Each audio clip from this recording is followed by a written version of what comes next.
Yartu baladina danu tumidame Malilasa Edo biradam nejrata walame Malilasa Lafu makenya tigama nejranu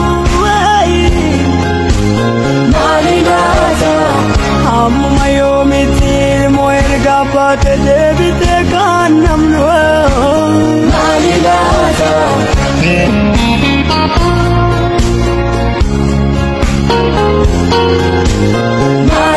Ummata keessan qabsoo bilisummaa irratti miidhame gargaara oda keessan gumaacha waamicha natoo gargaarsaa Oromiyaa waltajjii marii Oromiyaa idil addunyaa Oromiyaa Global Forumiin qophaa'e Oromoon mootummaa abbaa irree Koloneel Abiyyiin ajjeefamaa hidhamaa jira haa ta'u malee manni keenya hacuuccaa sirna nafxanyaa irratti ijaaramuuf deemaa jiru kana suduudhaaf kallattiin ofirraa qolataa jira.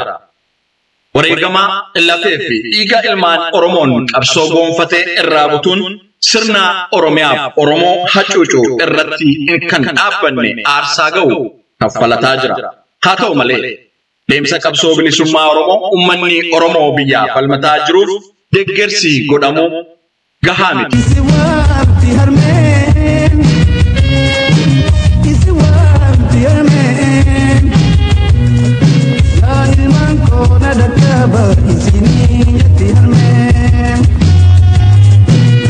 Kanaafi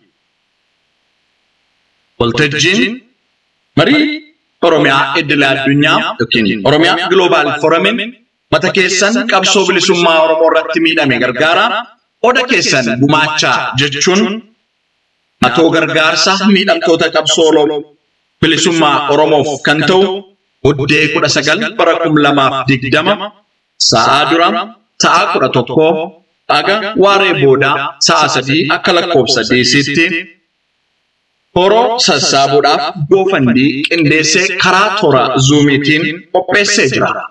Maarreen ummata keessan qabsoo bilisummaa Oromoo irratti miidhame gargaara oda keessan gumaacha.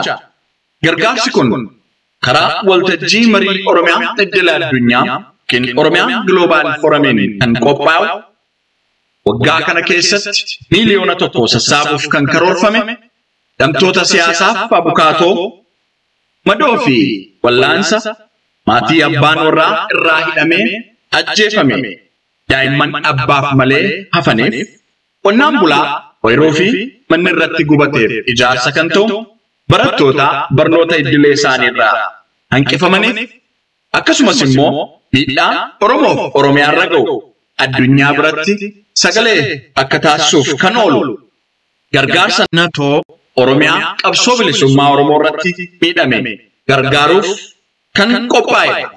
Kanaafuu isin lammiileen Oromoo hunduu kottaa mata keessan qabsoo bilisummaa Oromoo irratti miidhame gargaara oda keessanis gumaacha.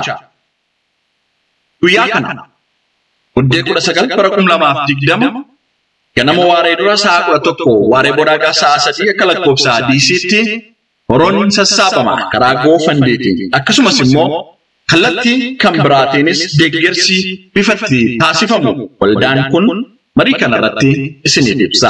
Maarree isinis qooda keessan ba'a ergaa kanas lammiilee Oromoof Oromiyaaf qamaniin qaqqabsiisa. Nu hunduu waliin birmannee Oromoof Oromiyaa haa baraaru. Waltajjii marii Oromiyaa idil addunyaa Oromiyaa Global Forum. Waamicha harmee ayyaa hundaan nageessisuufiyaa naagdir maddaan jetti almandiyaa hagumachuu namuu waan dandayaa lubbuu wareega kenne